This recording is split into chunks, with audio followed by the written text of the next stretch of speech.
Bula, day 2 of our holiday in Fiji. We started off with a swim and then breakfast, which consisted of fresh juice and scrambled eggs and omelettes.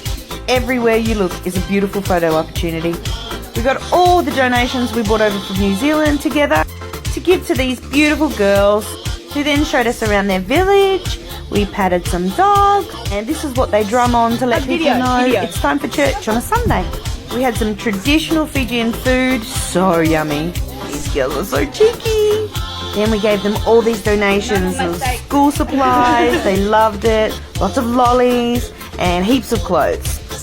It was such a privilege to meet these guys. Bula Vinaka! Back to the hotel with Papa K. Bula! Hi, I'm in Fiji. Just in case you didn't know. There's my hotel.